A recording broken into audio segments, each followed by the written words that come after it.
Hi, this is Super Trucker B. Welcome to my channel, and I'm back. I'm going to use the headphones because I think it can drown out most of the background noise that I can't seem to get rid of.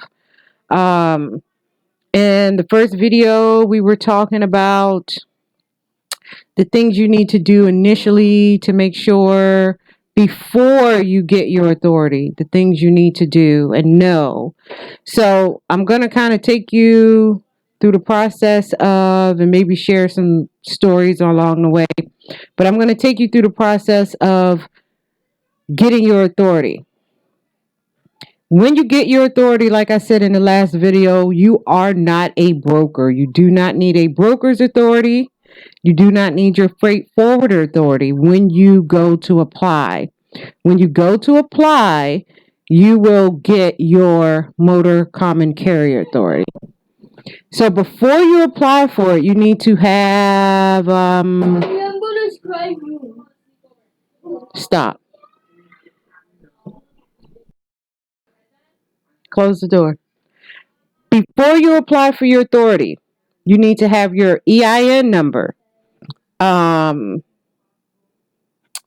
you go to the IRS. One day I will know enough to kind of record it for you. You go to the IRS, you get your EIN number. That's what it's called, EIN. That is your business social security number. After you get your business social security number, you are going to go to the Maryland state, well, not Maryland, we live in Maryland. You're going to go to your state, whatever state you live in. You're going to go there and you are going to get your, you're going to register. People make a big mistake. They always say, I need a business license. As a trucker, you do not need a business license at all. But what you do need to do is register your business. You need to have you need to register your business.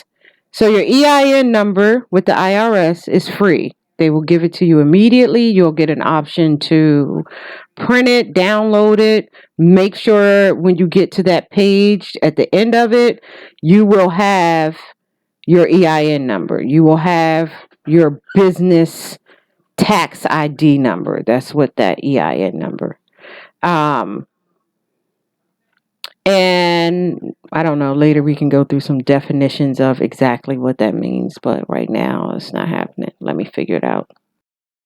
Okay, I'm back. So, your EIN number stands for Employer Identification Number.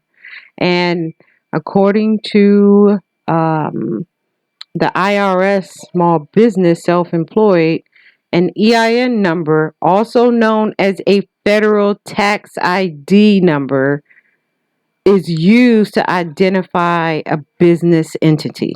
There we go. That's what EIN stands for. I am killing this stuff. Okay, so we did the EIN number. After your EIN number, you need to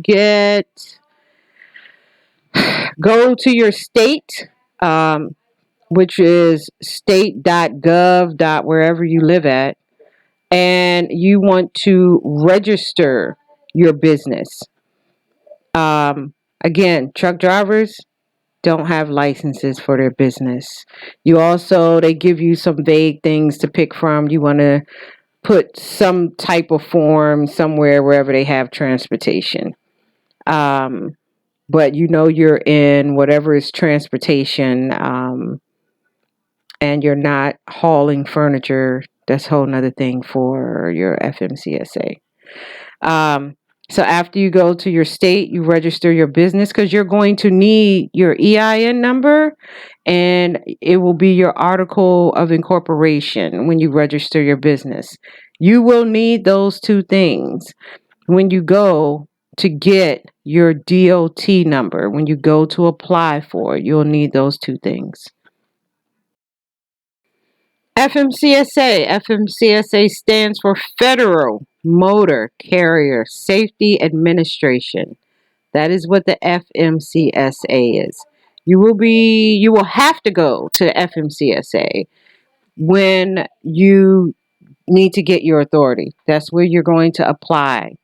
Um, the biggest thing to know about your FMCSA when you go to apply is, again, in my first video, if you didn't watch that, you do not need your broker's license. I cannot tell you how many people I talked to that were like, yeah, I'm going to get my broker's authority. When I was in school to get my CDL, I was like, I'm going to get my broker's authority. I'm going to help my husband get his broker's authority. His friend's going to get his broker's authority.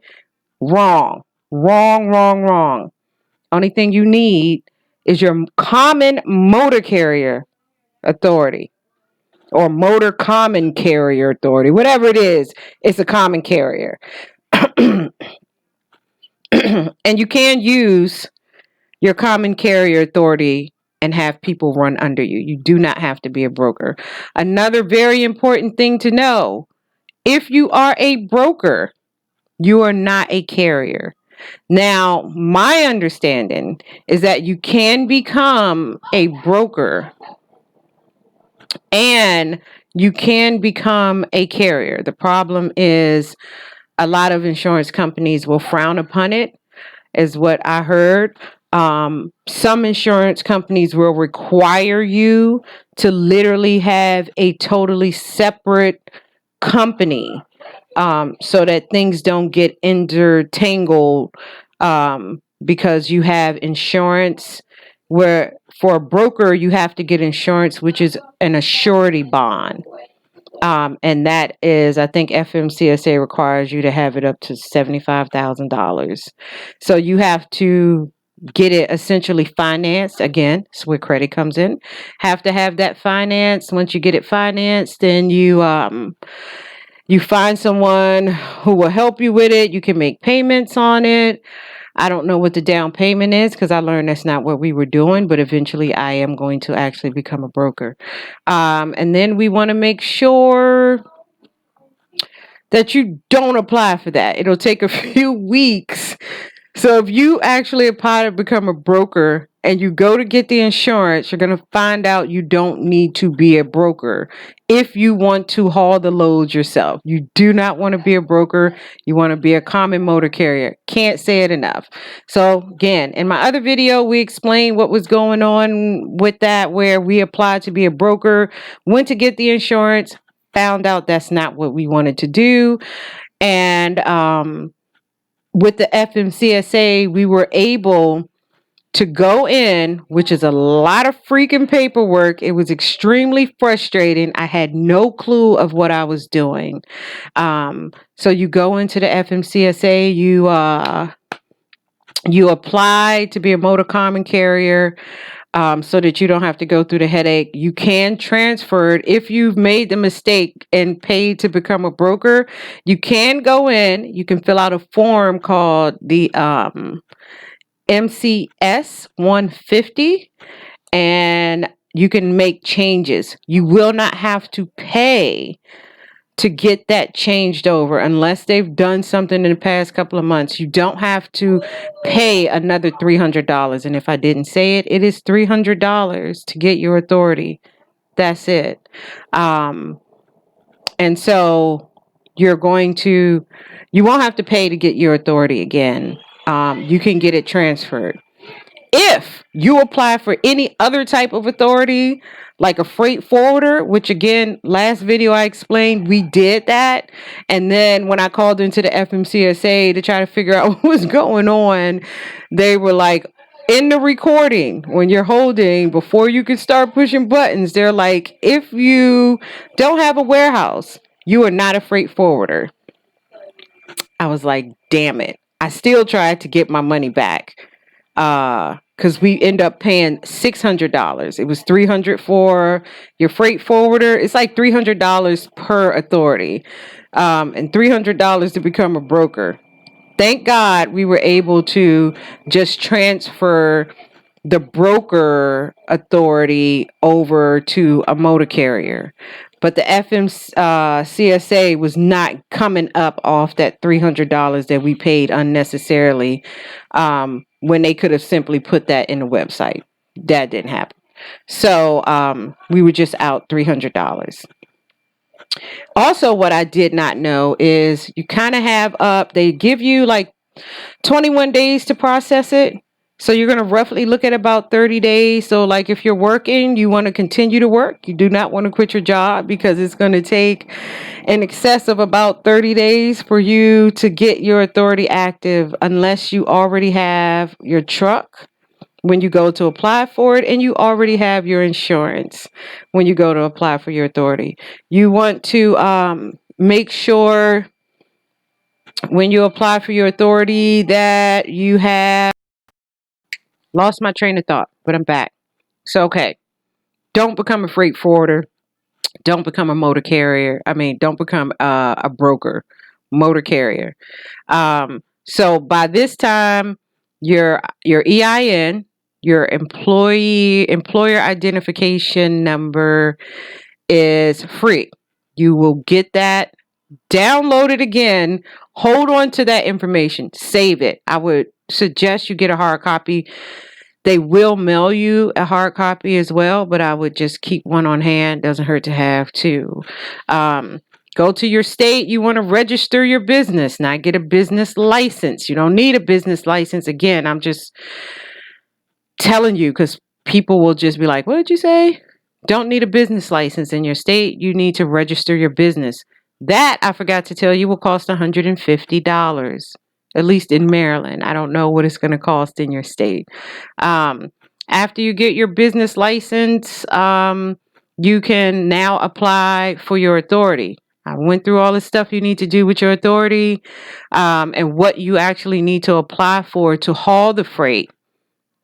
To be a broker is something totally different. I was also told that you can be a broker, you can haul a freight. At the same time, apparently there's only one company that I have not looked into because this one company apparently, which I don't even know what it is. I didn't ask because I wasn't going to do it. But they will charge you an arm and a leg because there are no other companies, and I may be wrong. If I'm wrong, you can comment down below, but there are not other companies except for one that I don't know the name of, that will just charge you an arm and a leg to be able to do both. My understanding is insurance companies actually want you to start a totally different business, like a new authority and everything.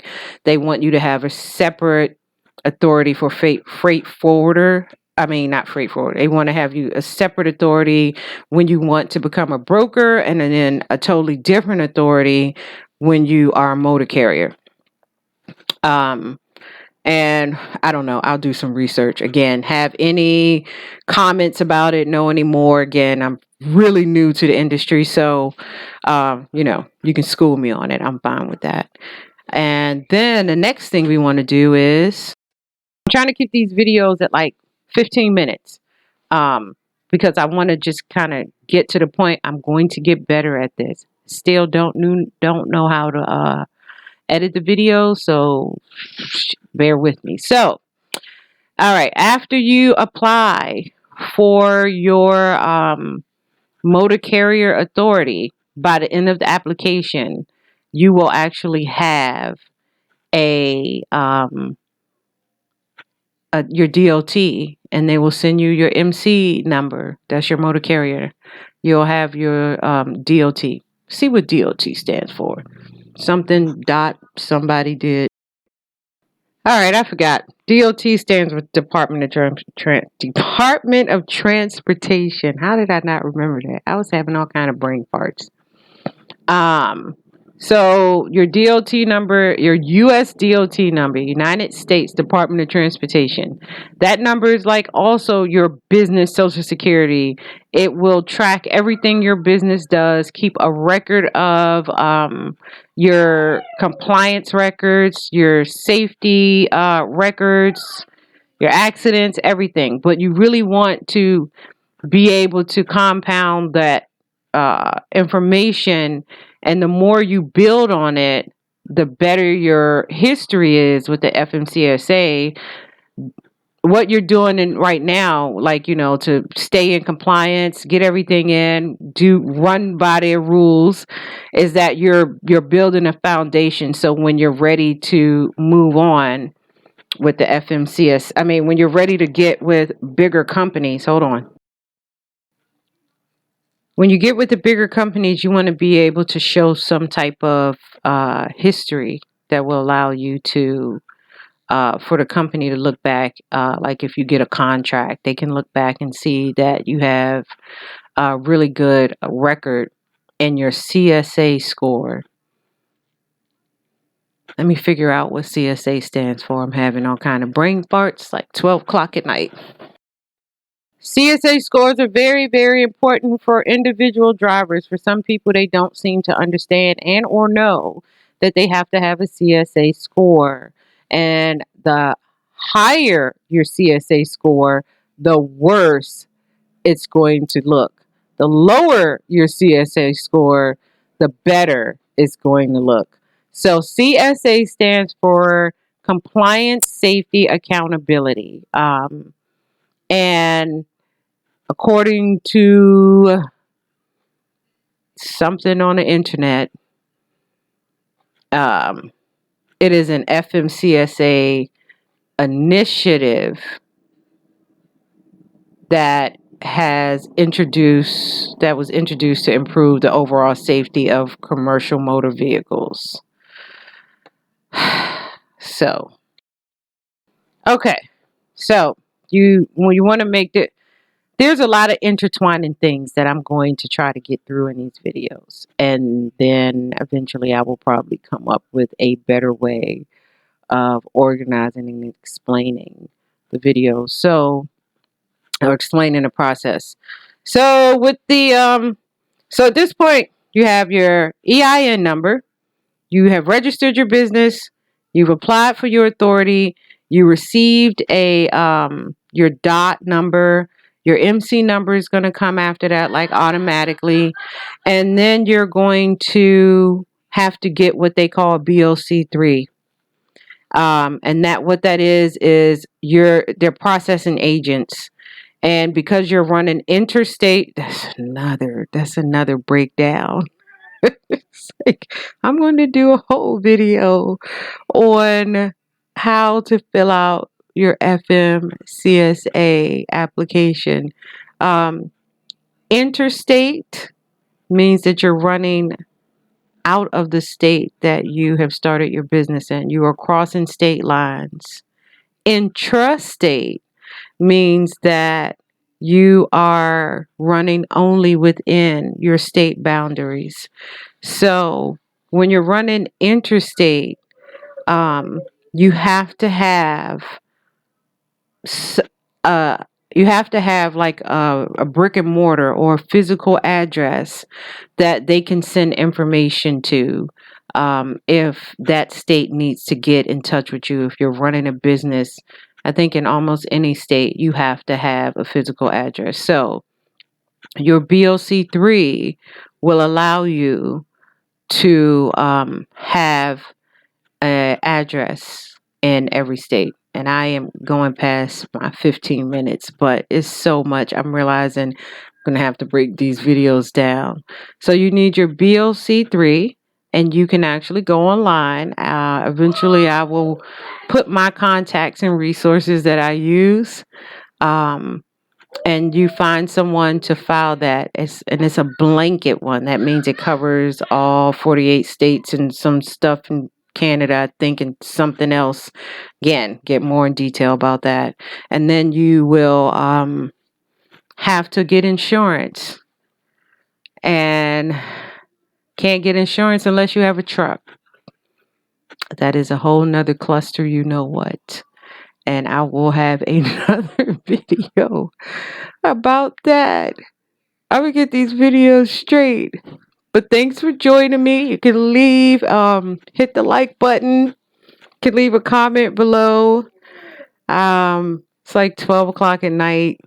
We're going on 20 minutes, and I am going to try to organize myself better so I can better educate people, So when they look at the videos, hopefully they come back out, or they leave the videos with more information and less questions than when they first started looking at it. All right, till next time.